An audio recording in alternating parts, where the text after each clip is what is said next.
welcome to everybody. So I am so happy to have you all here in the Zoom room today. I appreciate you coming and spending your time here with us. You are here for Viome's live online event, Revolutionizing Men's Health. We're looking at the latest statistics, trends, and solutions to optimize men's health and performance. And obviously, June is Men's Health Awareness Month. Many of us just celebrated Father's Day. Our focus for this webinar is on men's health for today and how the traditional views and approaches are probably due for some big changes. And so for today, I have two fantastic people here to help us with this topic. First, Dr. Stephen Barrie is Vice President and Head of Clinical Nutrition here at Viome, and who I like to call the godfather of the microbiome. I tease him about that, sorry. It's been There's a movie made about me. That's right.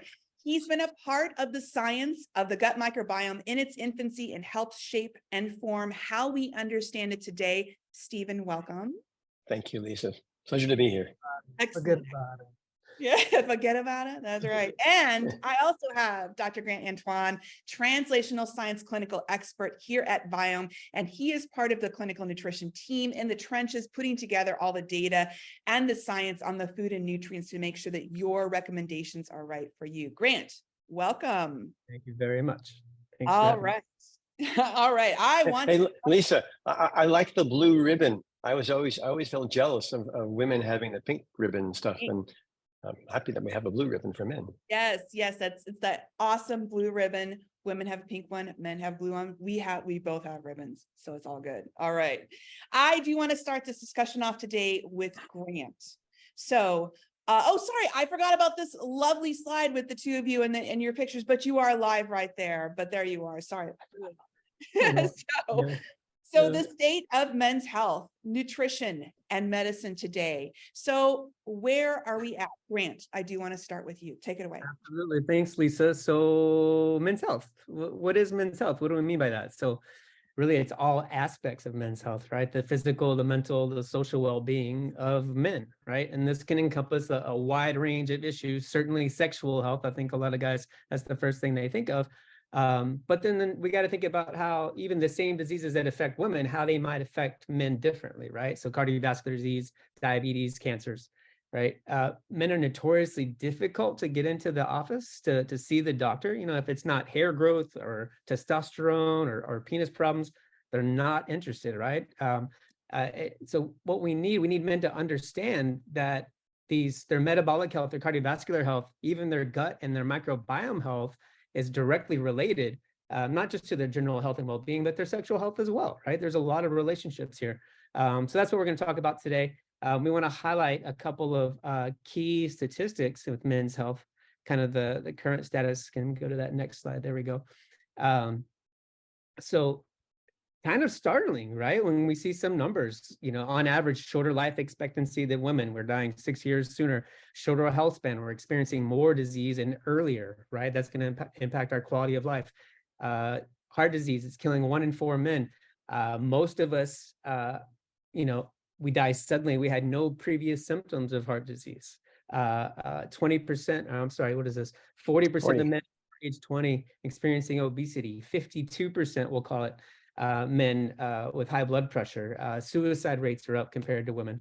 A third of men experiencing sexual dysfunction. They're really startling numbers when you think about medicine today and how far we've come and what we're able to do. But there's still a lot of work to do, right? And we want to highlight. Can I just mention one thing? Actually, men are more prone to diseases than women. And there's some reasons for that. There's some genetic reasons for that, et cetera. But we have these incredible statistics here, which are pretty shocking. But in general, men are more prone to diseases than women. Absolutely. And we want to talk about that because there's a couple of reasons why, right? Like I mentioned one, like men, it's hard to get them in to see the doctor. So like fewer doctor's visits, it means fewer screening tests and lower engagement with their health. You miss out on a lot of that early detection and screening. Then we see other things. Men typically, there's more alcohol use, there's more tobacco use. We tend to engage in riskier behavior. recreational drugs, extreme sports, these kinds of things. So a lot of things going on there. But what are the solutions, right? Yeah, and is the conventional approach right now, is it helping? Is it hurting? Certainly we've seen improvements in acute illness, infectious disease. We excel at emergency medicine, traumas, surgeries. But really it's this pandemic of chronic disease that is the scourge of modern healthcare, right? We really have failed to both prevent and adequately treat and have a really like a societal impact on these health conditions. You know, a lot of that has to do with the current model, right? We're really stuck in this pill for an ill model. It's very reactionary. You know, we're not engaged. Patients aren't proactive, and then from the medical side, we're very reactionary. We send folks home and say, hey, you know, you're not sick enough. Your disease hasn't progressed enough. I can't give you the medication yet, right? But then we're not giving them any tools to keep them from even having to go down that path towards disease. Other issues with physician training, they're not getting education in nutrition, lifestyle medicine, exercise, mental health counseling. And then there's this lag. We see this huge lag between like the translation of clinical research and translating that and putting it into day-to-day practice for docs and for your average Joe that's just going in to get a checkup and see his doctor. I've seen, Grant, that there's a 20-year lag between research and implementation in Western medicine. 20 years. It blows my mind, right? Like just to know that maybe there's some treatment, some interventions, maybe some cure that's sitting like in my mind, it's like on some researcher's shelf, right? That could be helping someone's father, brother, husband. Yeah, it's kind of startling. And you know, I just want to mention it's not the people, the nurses, the doctors, the techs, the aides, they all mean well, they're all in it, they want to help. They want to have an impact, but they just don't have the tools and the resources, and that's just the current the way the model's set up. That's not how they were trained. Absolutely. They were trained to intervene when there's some kind of acute thing happening. Yeah. So where do we go from here? Well, there's this promise of personalized medicine, personalized nutrition. Lots of different names for it. Kind of you might have heard like medicine 3.0 or 4P medicine, right? You know, you want to be predictive, personalized, preventative, participatory. Participatory. Keep that out, man. But that, you know, this is kind of the future of medicine. We feel like with data and machine learning and AI, we'll be able to pick up on these signals and these trends. You know, certainly we do this deep phenotyping and then let the machines do the work, and then grab these signals where we can detect the early transition from health to a disease state, right? That's the secret sauce. Because if we're waiting until someone's disease, they have that cancer, then a lot of times it's too late. And the earlier or the farther upstream and the earlier we can detect disease, then the easier it is to prevent and treat. And we think this is really where things are headed. And Grant, it's interesting. I think most people think that they go to see a physician, and because they're one-on-one, that it's a personalized treatment. Well, it turns out that it's really not personalized. There's not a lot of, it's following formulas. That most physicians aren't doing personalized medicine. Absolutely. And that personalization is important, right? We're all individuals, and we all have individual responses to different treatments for this diet or medication. I think metformin is a great example, right? It's a common medication prescribed for prediabetes or diabetes. But you can be a responder or a non-responder to that metformin, and we can determine if you're a responder or not based off your microbiome, which is kind of crazy to think about, right? But you got to remember, really, the microbes, they're the first pass metabolism, is what I like to say. The microbes are seeing this information that's coming in the form of a food, a medication, and then translating that information and relaying it to us. And so, again, this personalization. Is metformin good for you? Will it work for you? May not, but you don't know until you start to do these deeper dives and using that data. And so we're at the very preliminary stages of this and bringing it to, you know, your average hospital or clinic. But it's really promising, and the outcomes that we're seeing in clinical studies are just nothing short of miraculous. So very hopeful where things are going. Definitely, this is where Viome's mindset is: this early detection, prevention, personalization. We want to know what's going on with your microbes, what's going on with your gene expression, and then give you personalized recommendations. So that's what we're going to talk more about today. And change this slide. So hey, it works. It works. It works. I can get my slide to go. So if we go back, we start talking back about men's health. We really need to understand this relationship between our metabolic and our cardiovascular health, and how that's related to our sexual health, right? I think Cleveland Clinic did a survey recently, this last year. I think almost 60% of men incorrectly think that testosterone, low testosterone, is the most common cause of erectile dysfunction, right? Well, hormones definitely play a role, they're definitely involved, but in fact, like 3/4 of men that have sexual dysfunction, you know, erectile dysfunction, they've also been diagnosed with diabetes. They also have cardiovascular disease. That you can't silo these systems, right? The body's complex, and there's this. And they have normal testosterone levels. Woven together. Yeah, Right. absolutely. And so how are insulin resistance, how is obesity, how is heart disease specifically affecting men's health? And, you know, that has a lot to do with microvascular disease, right? You might have heard of diabetics. There's diabetic neuropathy, nephropathy, retinopathy, vasculopathy. You know, we think about diabetics with their vision and their kidneys. It's these small blood vessels that are so delicate and so important for the function of certain organs. They're getting damaged. You need to think of glucose, so that high glucose floating through your circulation. It's like little shards of glass, little crystals causing this, you know, micro damage over time that just accumulates, causes inflammation and dysfunction. That same damage happens in the penis. It happens in the microvasculature of the penis. And now it's harder to get that blood flow and to get that erection. So you see this higher incidence of impotence and erectile dysfunction in men with these conditions. And I think there's a lot to be said. If you want to have an impact on your sexual health, then you absolutely need to be checked in with your metabolic and your cardiovascular health. And by the way, the meal that's shown in the slide is not one of the meals that Viome recommends. There's a couple of void foods in there. Yeah. Certainly. So what foods do we recommend? Well, we're all about that personalized nutrition, right? And it's important. Personalization is important for these metabolic disorders. And begin because we're all individuals and we respond in different ways. So unlocking your specific needs by understanding both like your gene expression and how you're upregulating or downregulating specific biochemical pathways, you know, it impacts how you respond to diet and to that metformin medications. Cholesterol is a great example, right?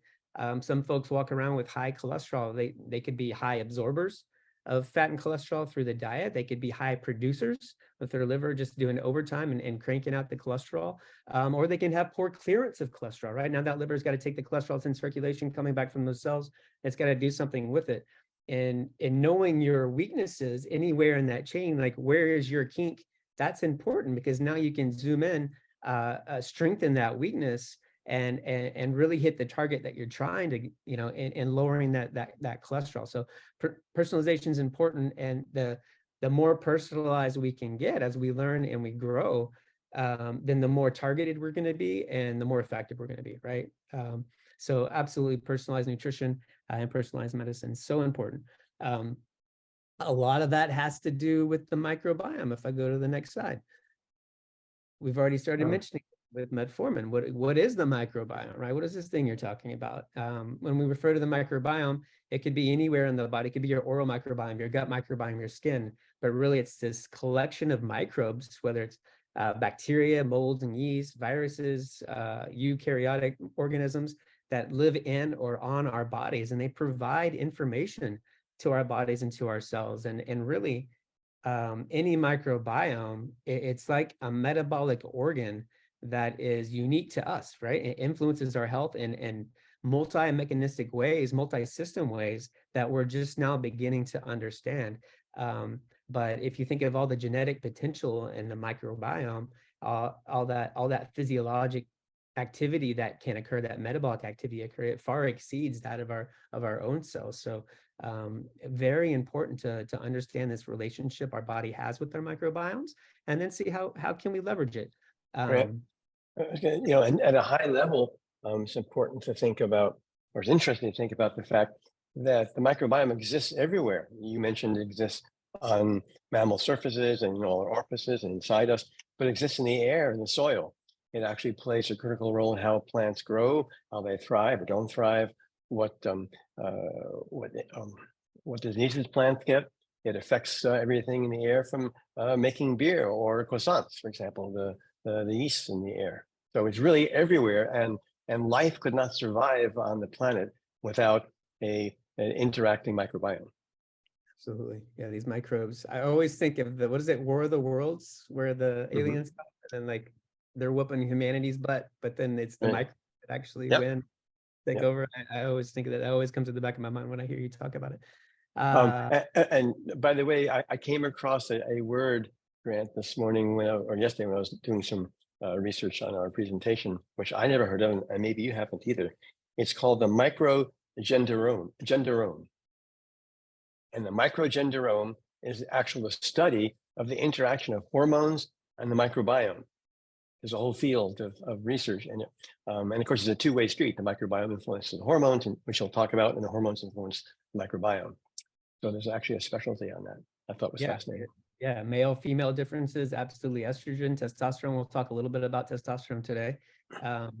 Yeah, it's really fascinating, right? And the more it's really, the more closely we look, the more we learn, the deeper we go, then the more interconnectedness and influence you see with this microbiome.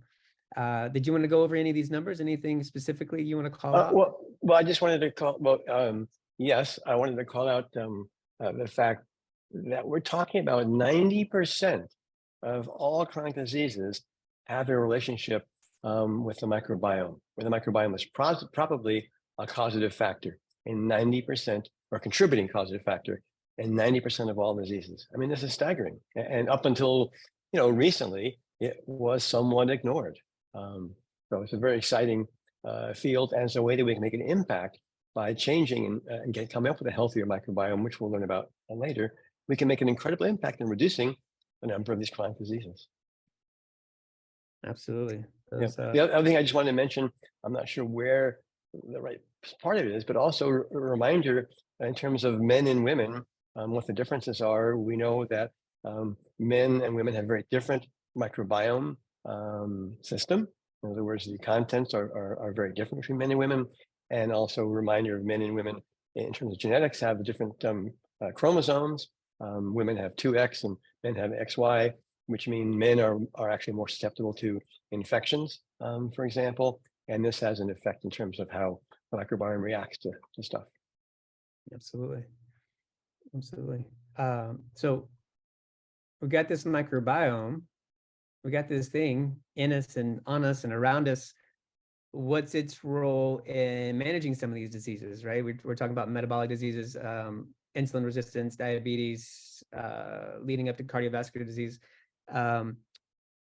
Why is it so important, right? Well, it turns out this microbiome, it has a strong influence on how we metabolize things like our carbohydrates in our diet, our fats, proteins, how we manage energy.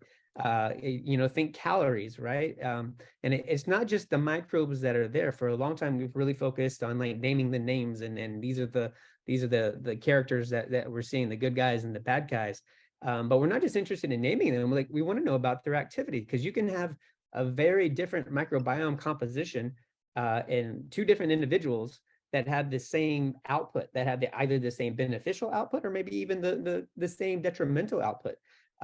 So we see various patterns of composition that can produce and provide a beneficial or detrimental microbiome, which is really interesting, right? And we even see that change with time through age. As we age, our microbiome in healthy individuals becomes more and more unique to us.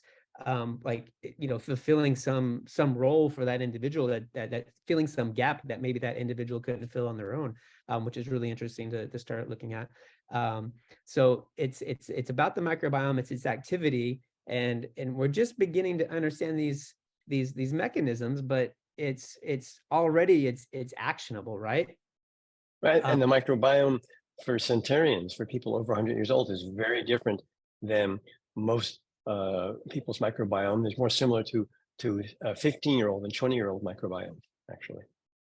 Yeah, it's fascinating. It's like, well, so where do we start, right? Because we're just now beginning to learn about this. How do we leverage it? How do we begin to implement it in our daily lives? And I think that's where Viome, we're doing a good job at bringing this to the masses, right? So, you know, you put everyone on the same diet, everyone's going to respond in a different way. But why is that? Why do some people have a blood sugar spike to oats versus bananas? Viome, we've developed our glycemic response model. It's built into our food recommendations. There's 300 plus foods in our database.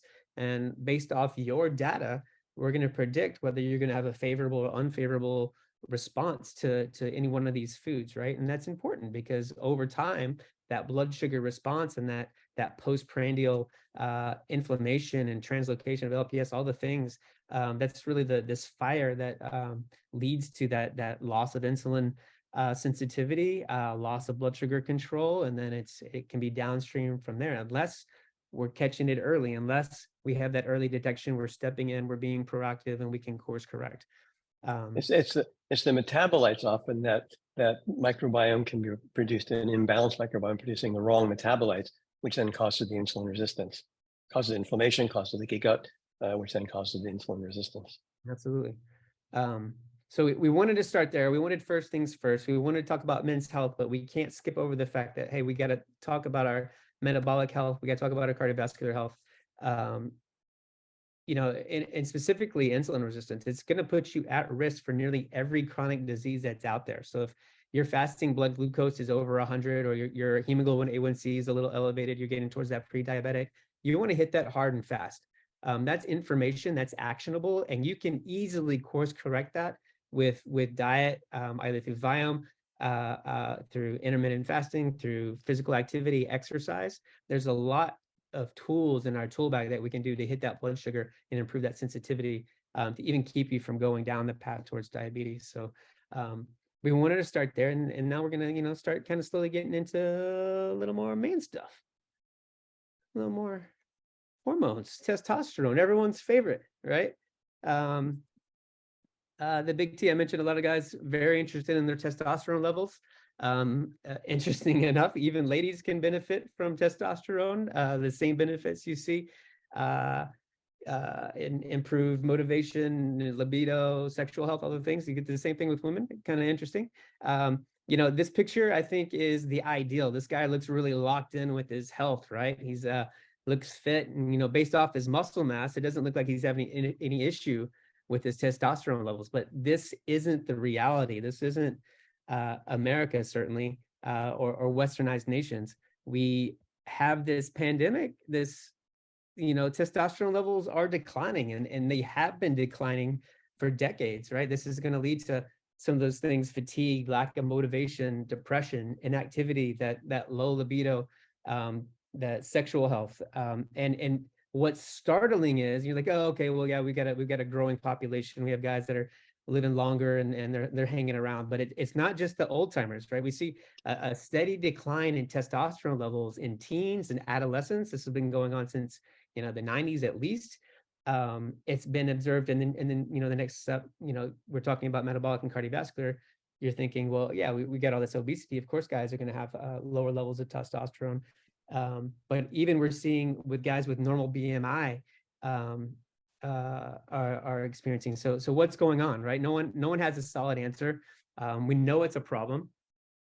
And it's affecting like 20%. I think the statistic is 20% of men from age 15 to 39. So like prime reproductive years are testosterone deficient. We don't have 100% clarity on what's going on. It's definitely multifactorial. We mentioned BMI, obesity, metabolic health plays a role, cardiovascular health, lack of physical activity, environmental health, right? We have all these chemicals, toxins, chemical endocrine disruptors in plastics and other materials floating around. It's really startling. And Grant, it's been shown that poor gut health actually can shift testosterone from active testosterone to inactive form. So the levels might be the same in terms of measuring, but now you have inactive testosterone because of poor gut health. Yeah, this blows my mind, right? Once again, the impact of this microbiome. It's an emerging area of research, but it's fascinating, and we've seen that, yes, absolutely, the microbiome has a role in hormone metabolism. Microbes can produce hormones. You just mentioned conversion of testosterone, clearance and biotransformation, trying to detoxify and eliminate hormones. They've done fecal transplant studies where they'll take the fecal transplant and they'll put it in another individual, and they'll see an increase in testosterone levels. They'll see a reduction in beta cell inflammation. You think of the pancreas, the beta cells, they help excrete insulin, which helps us control our blood sugar. You see a lowering of inflammation and improved function of those cells, that activity, and actually improved metabolic function as well with controlling those blood sugars. And we also see a reduction in autoimmunity and lowering of antibodies, and all this from a simple switch in the microbiome. It's really amazing, and it's a two-way street too, because not only can the microbes affect our hormone levels and hormone metabolism, but our hormones and our testosterone or estrogen in the females is going to impact the activity and composition of the microbiome itself, right? And with low testosterone, right, in these males with low testosterone, we see patterns in their microbiomes that these changes, they're changes that are associated with increased for colon cancers, inflammatory bowel disease. It's really very specific signatures. We can tell by the signature. Yeah, but once again, you're going to see this little guy on the right, this little chart with the guy with the dots, this interconnectedness going from the gut, to the heart. I wish I had more dots on the liver, the kidneys, the lungs.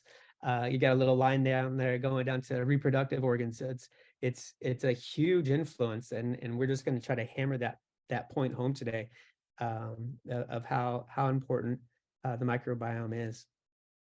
And the beauty being it's correctable. So the beauty is we can shift it from an imbalanced state to a balanced state. Absolutely. So talking about helping, how do we improve testosterone levels? There's a lot out there. If you go to any health food store, supplement store, you're going to see a ton of supplemental testosterone boosters out there. Do they work? Maybe, not really. It's got to come down to, if you're going to have an impact on your testosterone levels, it's going to have to come back to the foundations of health, right? Healthy body weight, that good metabolic health we're talking about, controlling that blood sugar and that insulin sensitivity, certainly your cardiovascular health and your physical activity. Squats are a great example. I mean, improving your physical fitness in general, but squats specifically have been shown to really help with those testosterone levels and that internal production. And then mental health, right? We got to manage our stress. We got to get our headspace straight. Viome's got you covered for the nutritional and the metabolic health. Incorporating your Viome recommendations with a physical fitness program, you'll be well on your way to hormone balance. But even still, improving your diet, your physical activity, your nutrition, there might still be some gaps, and this is where maybe testosterone therapy is going to come in. So you need to be working with your provider, be checking in if you're having any of these symptoms of low T. Have a conversation, right? Do a check-in. You want to check your total testosterone and your free testosterone, and then you want to make sure if it's abnormal that you're looking all the upstream and downstream, like, hey, where if your testosterone is low, why is that? You know, is it being converted to DHT? Is it moving over to estrogen? Is sex hormone binding globulin high? You want to know those details, so now you know how to be proactive. And you know, without jumping straight to testosterone therapy, there might be some work you can do ahead. But certainly testosterone therapy is, you know, an option. And we're not, you know, a lot of guys are concerned with safety, with cancers, with cardiovascular disease. There's been a ton of studies done that show testosterone replacement therapy, when done appropriately, when it's well managed and it's monitored, is very safe. And they actually see no increases in mortality from cardiovascular, you know, clotting is an issue. So again, working with the right provider, checking in on your testosterone levels, choosing a replacement therapy that's appropriate for you, right? Because there's creams, there's injections, there's pellets, there's pills. Each has their own risks and benefits. So it's really incumbent on you to talk to your doctor, talk about your values, what's important to you, what are the risks and benefits, and deciding how to move forward. And, you know, depending on where you're at, you know, a lot of guys, you might want to bring in the testosterone therapy sooner, right? Because a lot of us, we don't have that headspace I was talking about. Testosterone does wonders in getting our headspace right. It gives us that motivation and decreases that anxiety. It helps us get out there and get moving and going. And sometimes guys just need that little extra kick in the pants to get things moving. And once they have momentum, now those lifestyle changes they're incorporating start to further improve their testosterone. And maybe at that point you can come off testosterone therapies. It's very individual, but the other thing I want to mention, that when we talk about testosterone replacement, this isn't like bodybuilding. This isn't anabolic steroids. These aren't what we call hyper physiological levels.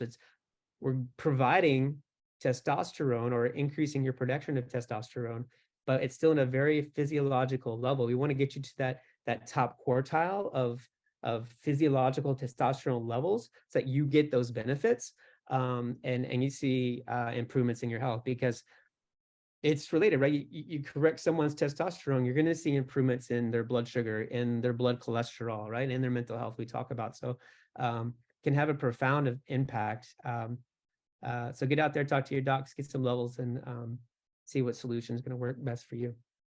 Yeah, and you know, proper testosterone levels are everything to do with, obviously we've talked about the sex drive, but also your bone growth and your strength and your muscle size and strength. So it's going to have a big factor in your exercise levels and how good you feel when you're exercising. Yeah, absolutely. Absolutely. Oh, and as you mentioned, it helps normalize your mood. So if this is depressive symptoms, it just helps to have a good normal mood and be positive about things. Which is hard. It's hard. You gotta stay positive, stay focused, stay motivated, and especially with lifestyle changes, right? It's hard to implement change, break old habits and develop new ones. So yeah, certainly testosterone can have a role there. Getting a little deeper into men's health, you know, we talking about testosterone, we need to shift gears when you talk about the prostate. Because certainly BPH, if you know anyone that's been suffering from BPH symptoms, it has a tremendous impact on the quality of life, right? These guys walking around, they've got urinary urgency, like they need to go to the bathroom constantly with increased frequency. You know, they finally make it to the restroom, they're going to the restroom, but now they can't go, they have this, what we call incomplete voiding, where they can't empty their bladder. Disrupts their sleep, you know, their work, time with family. If they can't get that urine out, you start to see bladder and abdominal pain as that bladder expands and you're holding all that fluid. And then as that fluid gets held back, you see an increase in urinary tract infections because things are sitting and maybe I don't want to say fermenting, but things aren't moving along as they should. So you see an increase in these UTIs. There's no gold standard for intervention or prevention here. There's certainly medications that can help with urinary flow. So when we're thinking about how can we be proactive with BPH, we're at the very beginnings of trying to understand the relationships. We know inflammation plays a role. Right. Certainly infections. There's a list of microbes that are associated with hyperplasia and prostate cancers. And we know hormones play a role. That testosterone gets converted to what's called DHT, which is a more potent. It's like I think 30 times more potent than testosterone. DHT is going to have that's really what makes you lose your hair, right? It's got tremendous impact on the prostate and with this unchecked growth. And as that prostate grows, it's putting pressure on that urethra, and that's what's causing these urinary symptoms in fellas. And you mentioned the inflammation. I think that's an important piece, as the gut dysbiosis can cause the pro-inflammatory cytokines to increase. And as you mentioned earlier, it's not just with BPH, but inflammation is a root cause of most every chronic disease. So as you start to work on say, BPH, lowering your risk or lowering the symptoms through lowering inflammation, you're having a positive effect on everything else at the same time. Yeah. Absolutely, that you need to think of inflammation as the root of all evil, right? Anything we can do to minimize that inflammation, especially chronic inflammation, we want to hit that hard and fast. So why does the microbiome have a role in prostate health? Well, it's my realtor say location. That prostate. Maybe you're familiar with the digital rectal exam. You know, you go to the doctor, they glove up, and you can actually insert a finger and you can feel that prostate through the back wall of that colon, right? It's that colon and that prostate are right next to each other. So if there's any inflammation or dysfunction in that colon, in your gut, that's going to contribute to local and systemic inflammation, and then your prostate's right there. Also, microbes move. Things aren't isolated. We find microbes. We thought the brain was sterile. We're finding bacteria and fungi and viruses in the brain. There's no difference in other tissues throughout the body. We know there's definite microbiome signatures that are associated with both BPH and prostate cancer. We even see different signatures in the gut microbiome that inform us on what stage of cancer they might actually be in, like, how far progressed are they? How are we using this right now? We really aren't. We're still learning, but one day it might be determined. Doing your microbiome analysis is going to help you determine how aggressive do you need to be with treatment. Is this cancerous or non-cancerous? If it is cancerous, are we going to do active watching, or are we going to come in with the big guns, do some radiation therapy or maybe some surgical removal? Really fascinating, but definitely, again, this relationship. But what can you do in the meantime? You gotta screen. We gotta get in to see our docs, right? It's all about early detection and prevention. And the sooner we can get in and get a handle on our individual situation, then the better off we're going to be. Yeah. Another common theme, Grant, besides inflammation, of course, is the leaky gut. So causing the intestinal wall to become leaky, allowing the metabolites to pass through. And for prostate cancer, for example, it's been shown there are certain metabolites that actually trigger prostate cancer and colon cancer. And that happens through a leaky gut. And relate the leaky gut back to your microbiome balance, to your diet and stress and everything else. Absolutely. So what can you do now? Well, definitely you want to get in. We're going to do our standard screenings, get into your doc, see if it's appropriate for you to screen for prostate. There's a couple of different guidelines depending on where you're looking, whether it's the U.S. Preventative Task Force, American Cancer Society, American Urological Association. But in general, at about age 45, men want to start thinking about getting that first screening test, doing that PSA, and checking in and getting at least a baseline PSA to see where you're at. It's really a conversation that you need to be having with your doctor to understand your unique risks. For example, if you're African American, you're going to be at increased risk for prostate cancer. So actually, screening they're going to bump you up about 5 years. Around age 40 is going to be more ideal. Again, just to check in, it's a simple blood test. This doesn't automatically mean you're getting a finger in your butt, right? It doesn't mean a digital rectal exam. That's a tool. But at least getting a blood test and checking on that PSA, both your total PSA, your free, and then over time you can check in with your PSA velocity is going to be very important.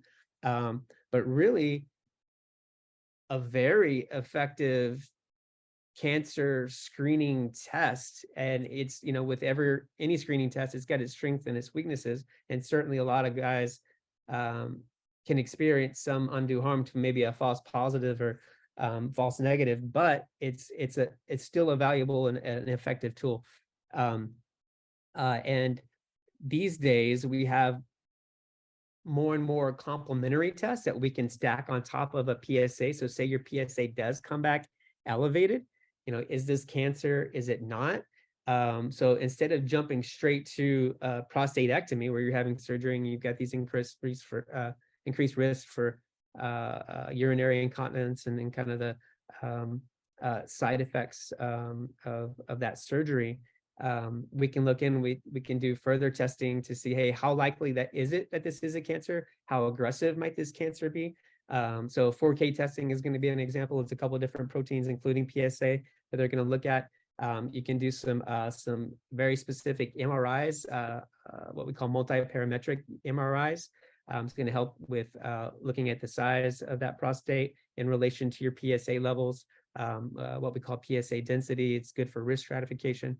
A lot of tools out there. So knowledge is power. You can't just put your head in the sand. You got to get in, talk to your doc, and see if you can get screening. And the same thing with colon cancers, right?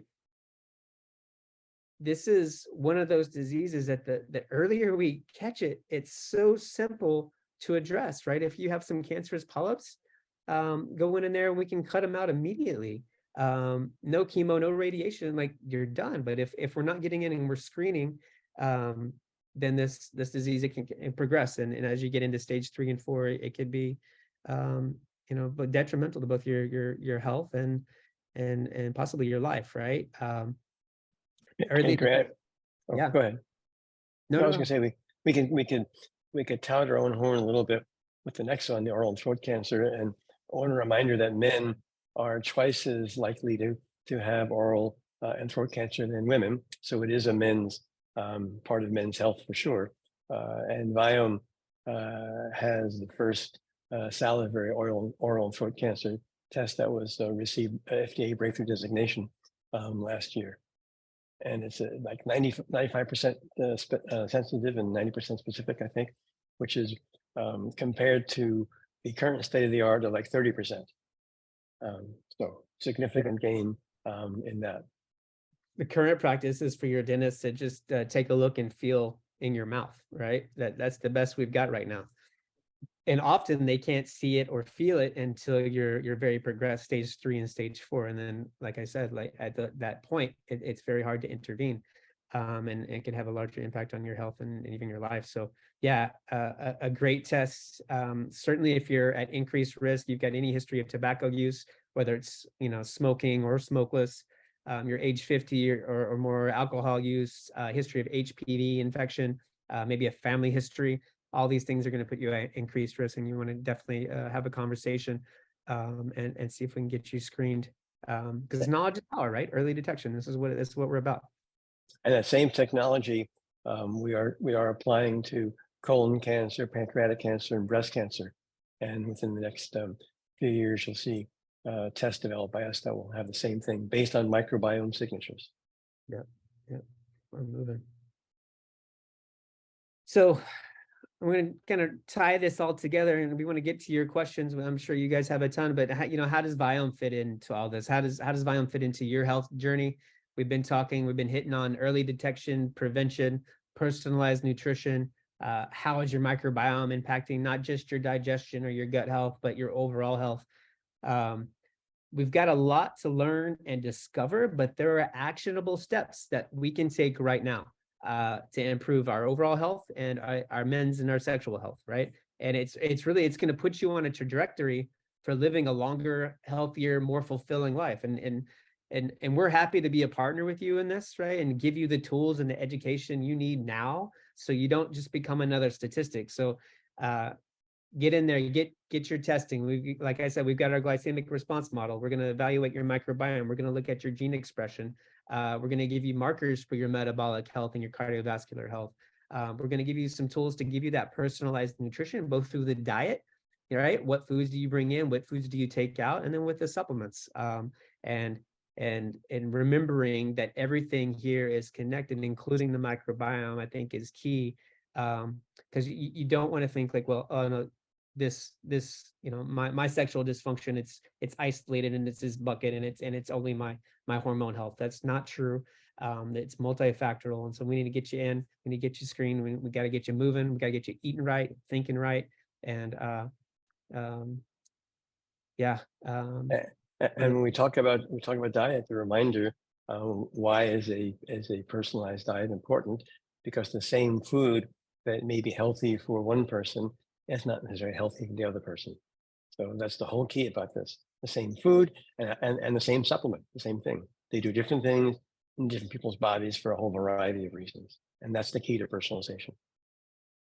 Absolutely. Absolutely. Thank you. So thanks you all. Thanks for joining. Thanks for listening. I'm excited to hear your questions. Lisa, where you at? Yeah, I'm right here. So we do have some really great questions.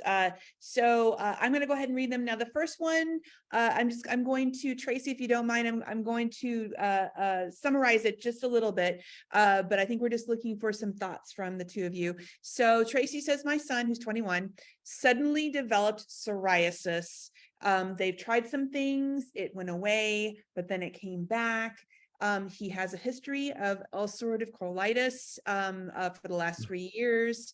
It's in remission for the last 3 years. He's been pretty sick since the age of 9.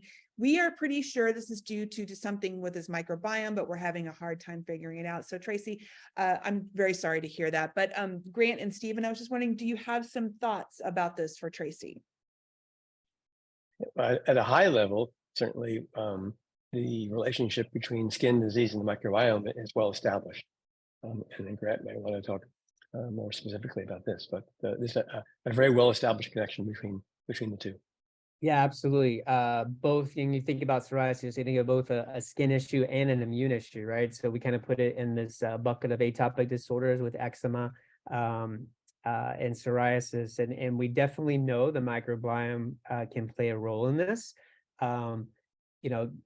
It feels like, Tracy, maybe you're looking for some answers and some specific mechanisms or some clues of things you might be able to do. We don't know that much yet. We're not at the point where we can say, oh, you've got this condition with psoriasis, you need to do this with your microbiome. Because again, each individual's microbiome is very different, and the activity of your son's microbiome, you got to focus on that and how you can course correct or both discover imbalances within his microbiome and then course correct and improve his microbiome. And I'm talking very generally, because there's nothing specific that we can do, but we definitely know that improving the health of your microbiome has an impact on systemic inflammation, on immune balance, and on dermatological health.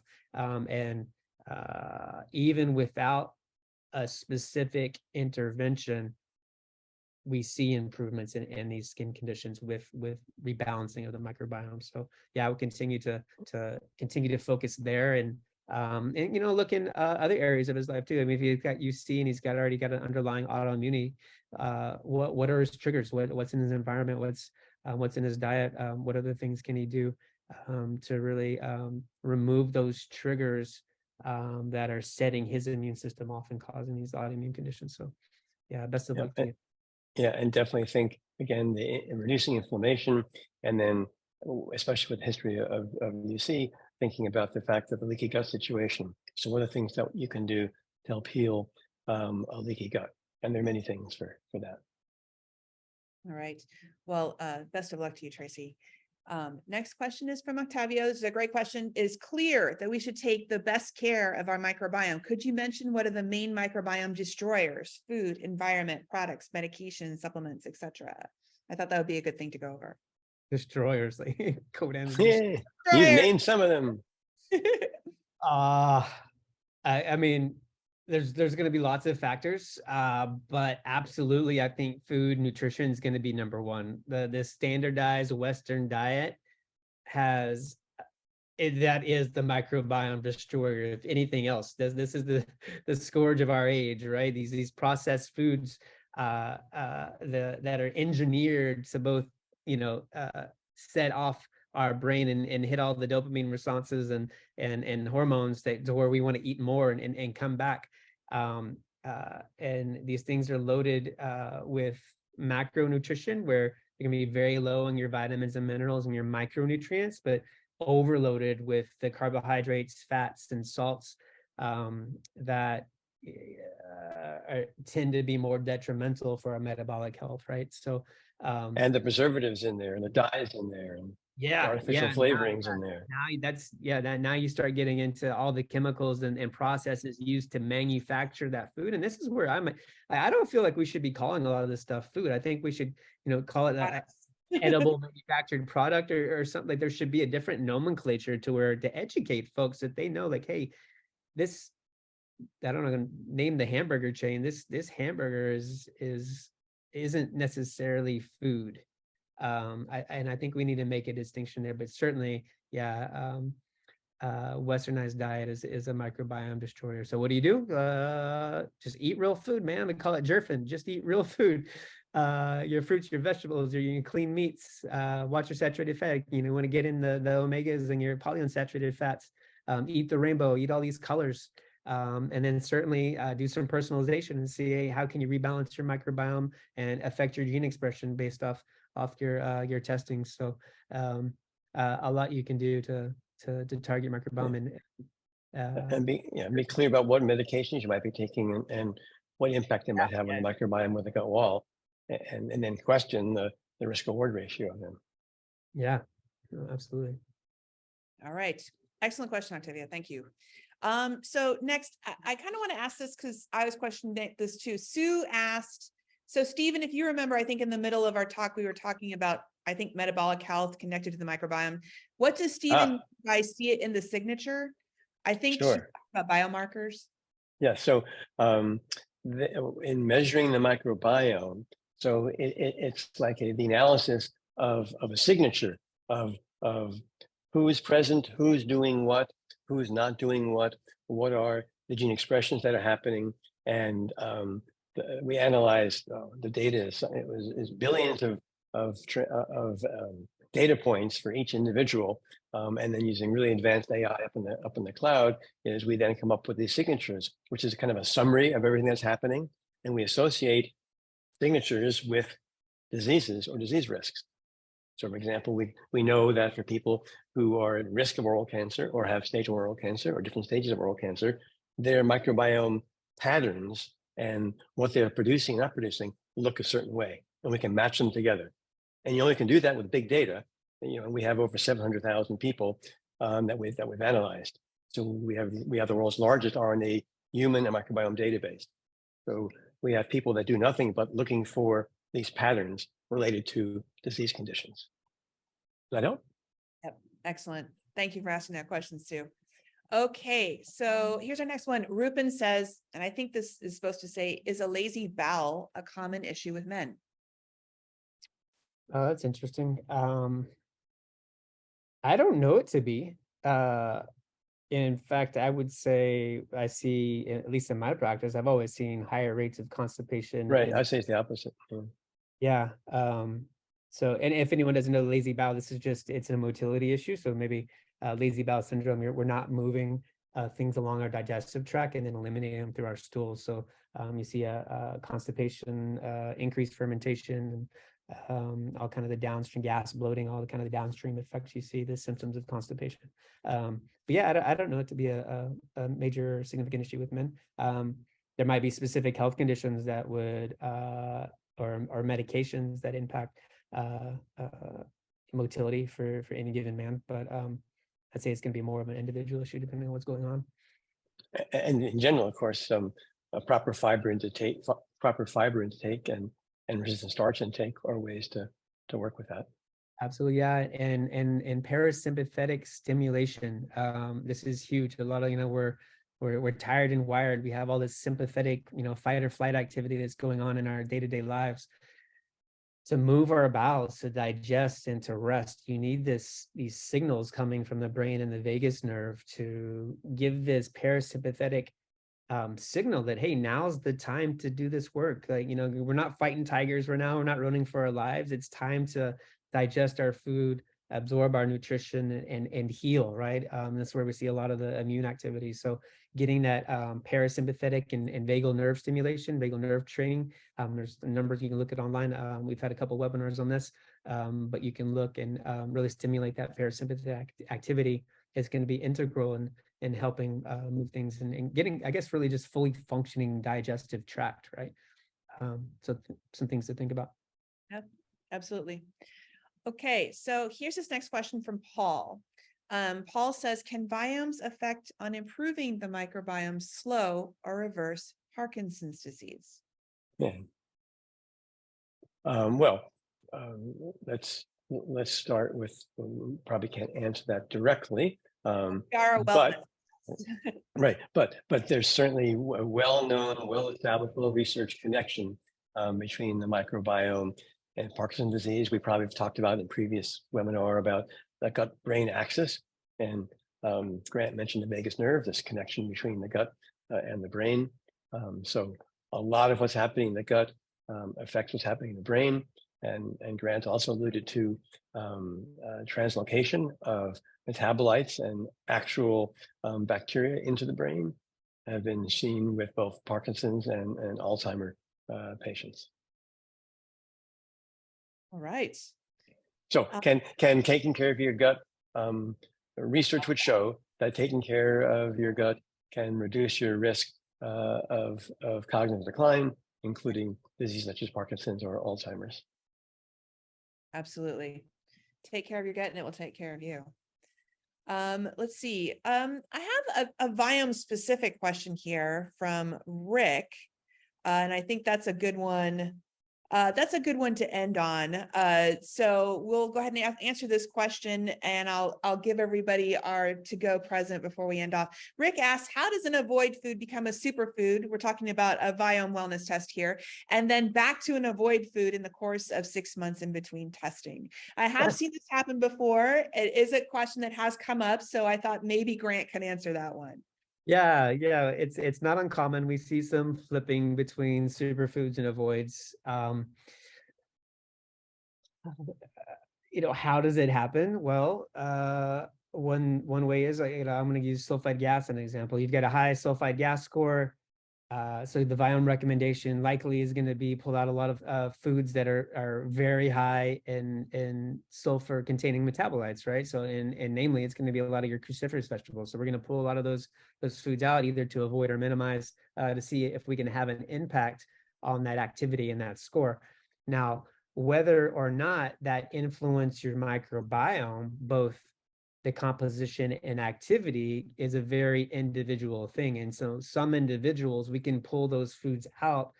We see a return to normal function. Their score improves when they retest. And then now we're not going to give that recommendation to avoid those foods. We're going to bring them back in. What we like to see is an adaptation where some of this sulfide gas production activity decreases, and even when we reintroduce these foods, continues to stay within a normal level. Now, why that's happening or not happening for you, Rick, I couldn't say. But some folks, it takes a little longer for the microbiome to adjust. And I don't know what the obstacles there are for you. It sounds like you're going back and forth, and you seem to be very sensitive to maybe whatever, I don't know what foods are being flip-flopped or which scores are involved, but whatever that activity is, you seem to be very receptive and susceptible to the dietary influence there. So it's not uncommon. I don't know if we see like constant flip-flopping. That's a little extreme. We see some flip-flopping between superfoods and avoids, but the tendency is you'll see some flip-flopping and then things will calm down and you see a little more stabilization. And now you see those improvement in scores over time. Lisa, can you quickly go back to that slide that was toward the beginning of the statistics as you then get ready for your closing announcement? Yeah, let's see that. I want to make one closing comment for me. There we were. Yeah. So all these kind of alarming statistics, everything that we've talked about here can change these for you. Okay. We can, if you follow the Viome plans and the things we've talked about, improving gut health, you can have a longer life expectancy, right? You'll have less risk of heart disease. Okay. You'll be less obese, right? You can achieve your optimal weight, right? You can reduce your blood pressure. You can change your mood and depression, which obviously leads to suicide. So everything we see here is actionable to make a positive difference through what we've talked about. Absolutely. Thank you for those words, Stephen, because the next thing that I want to say is that for everybody who has come today, I want to give you a special discount code. If you would like to try or retest with our full body intelligence test and get those recommendations and start on your health journey, you can use the code June webinar to get $100 off our full body intelligence test. And that's 3 samples. That's stool, blood, and saliva. So you get a full body look at what's going on right now and the recommendations on how to improve the key areas of health that need support right now. All right. And those of you who've done the test previously, retesting every 6 months or so is really important. You want to see the progress that you've made with how you've changed your lifestyle to see what's working, and you also want to see what perhaps is not working, and then make different changes. So It's really important. This is a dynamic system. It's not a one-time thing and everything solved forever. Keep on looking at it and keep on doing things to improve your health. Great point. And body's dynamic, so we need to be dynamic as well. Yeah, absolutely, totally agreed. Thank you, everybody, for joining us today. What a fantastic talk. Thank you, Grant. Thank you, Stephen, for putting this on today for our audience and giving them this really, really essential information about men's health and how to improve everybody's health going forward. So we're all going to be super healthy, right? Yeah. Because this applies to women too. I mean, it does apply to men, but just the general information applies to women too. So we got it nailed. All right. Thank you, Lisa, for being such a great host. Thank you. I appreciate it. I appreciate it. Love to be here with you. And everybody have a wonderful rest of your day, and we'll see you again next time. All right. Bye-bye.